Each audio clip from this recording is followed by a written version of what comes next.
Granit Xhaka to Sunderland. That is not the move a lot of us expected, even if we did expect Granit Xhaka to possibly move on from Leverkusen. But nevertheless, he's heading to the Premier League and joining Sunderland of all clubs. It's a little surprising, but not that surprising if you break down the reasons it probably happened, and it points to some larger problems in the European football landscape. We're going to talk about what they are next, here on Pints and Punditry at the Pitchside Pub.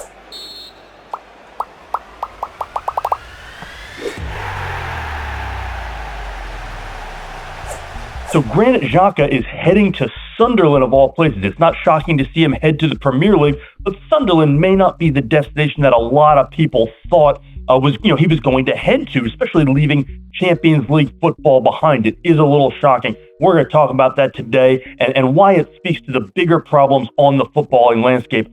You may notice that we are not in our normal setup here. I did a channel update video a couple days ago. You can check out why that is we have some temporary housing here going on, but we're going to get back to normal soon. In the meantime, make sure you hit that subscribe button for me down below so you can follow the channel. Get down in the comments. Let me know what you think about Granit Xhaka, Sunderland, this move. Where should he have gone? Should he have left at all? Get in the comments. Let me know your thoughts. You can also leave some comments on Twitter and Blue Sky, where we've been very active lately at Pitchside Pub. And check out the website, pitchsidepub.com. So you're leaving Champions League football for probably a relegation battle. Let's face it, the last couple of years have not been kind to the recently promoted clubs into Premier League. The gap between the Championship and the Premier League is larger than ever. Now, Sunderland is a big club. They're a big club that had fallen on hard times, but they do have the resources and the history and the tradition to, buck the trend and stay in the Premier League. Leeds also coming back up could be a club that does the same thing. So maybe we'll see something different this year, but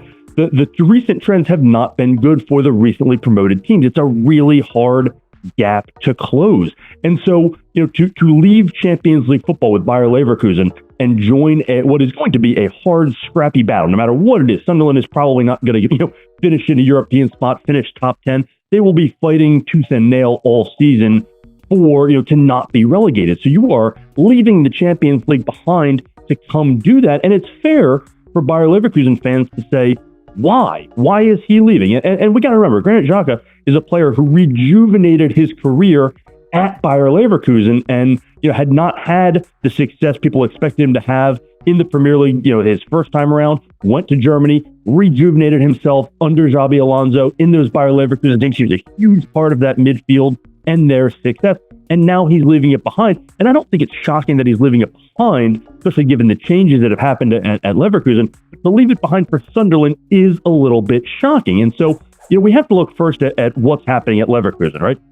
So many players have gone, Frimpong and Wirtz, Xabi Alonso is gone. And so the whole thing that was keeping the success there really is gone. They're going to have to rebuild completely at Leverkusen. And Granit Xhaka might have looked around and just said, I don't want to be a part of this.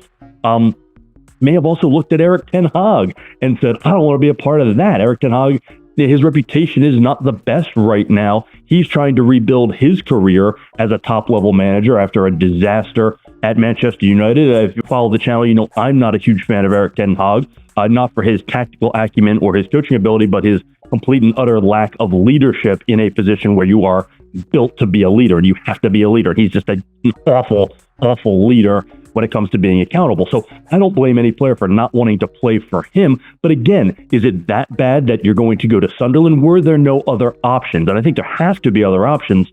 But it is interesting to see him go to Sunderland of all places. Now, the obvious answer is always money, right? And that he's leaving Leverkusen to go make more money. And there's probably some truth to that. He was only on a little over £4 million a year at Leverkusen, which, seems like a lot to us, but in the scheme of big money athletes, it's not all that much.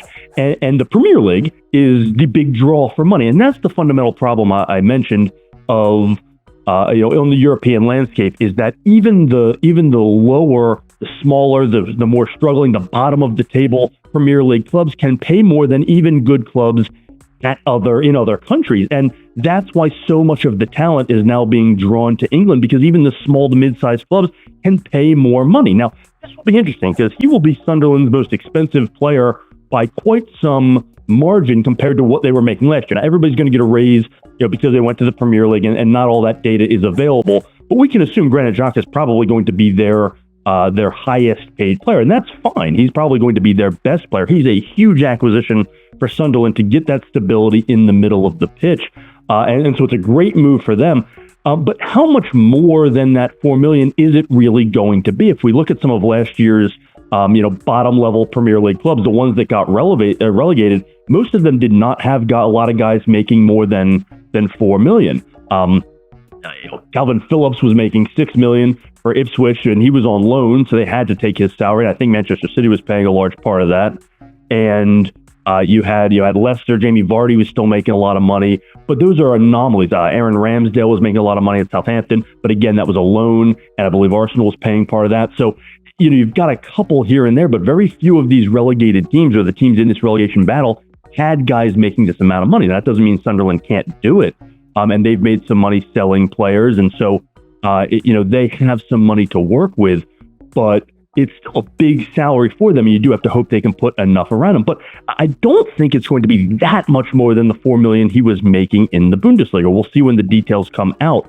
But it should be a raise. You have to assume that there's a financial aspect here, but I don't believe it's going to be double. He's not going to be in that 8 to 10 million range a year. So it's not like it's just for the money. And of course, the question is, couldn't he have gotten that money elsewhere, specifically elsewhere in the Premier League? Is Sunderland the only one offering him this salary? I'm sure there were others that probably would have been happy to have his services. So yes, money has to play a factor.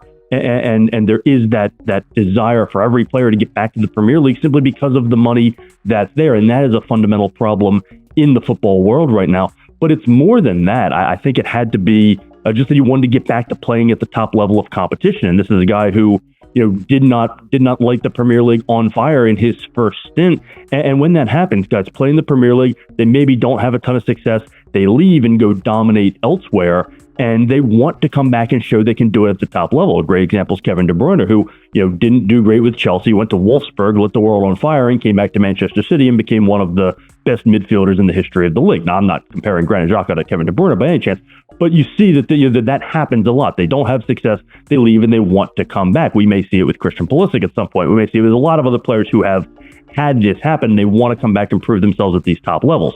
And with Sunderland, he gets to be the guy. He's going to be a main cog for them. There's no worry about, are they going to sign a whole bunch of other players who are going to play in his place, or he's going to have to rotate or anything like that. So there are some draws to playing on a club that maybe isn't one of the big six clubs, because you're not going to get lost in that shuffle. The expectations are going to be a little bit lower. It does make for a bit of a safe landing spot. Now, it's not going to be an easy landing spot. That relegation battle is going to be tough, but he's going to be a big reason why they don't get relegated if that doesn't happen.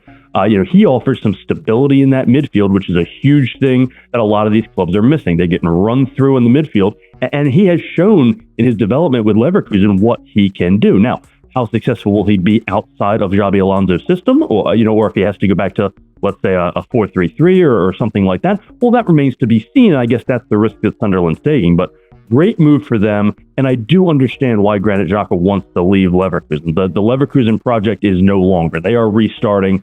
Alonso gone, Wirtz gone, Frimpong gone, others gone. It's a total restart for them, and he really just sort of looked around and said he didn't want to be a part of it. Now, to give up Champions League football for that's a different question, but sometimes that can be overrated. Champions League football is only a few games a year if you don't advance out of the stage.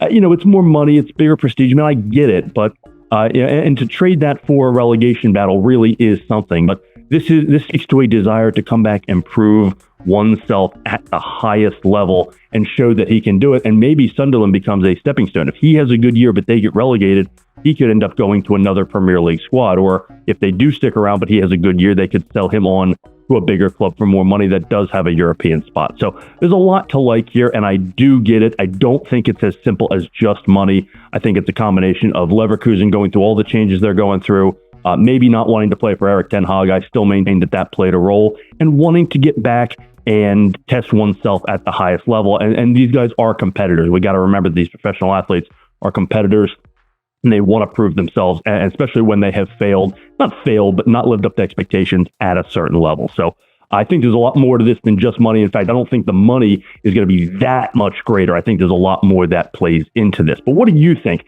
Get down in the comment section. Let me know your thoughts. Why is Granit Xhaka picking Sunderland? Why is he leaving Leverkusen? Is it just money? Is it more than that? Get in the comments. Let me know your thoughts. You can also leave some comments on Twitter and Blue Sky at Pitchside Pub. While you're at it, go ahead and hit that subscribe button for me down below so you can follow the channel. And check out the website, pitchsidepub.com. Thanks as always for joining us here on Pints and Punditry at the Pitchside Pub.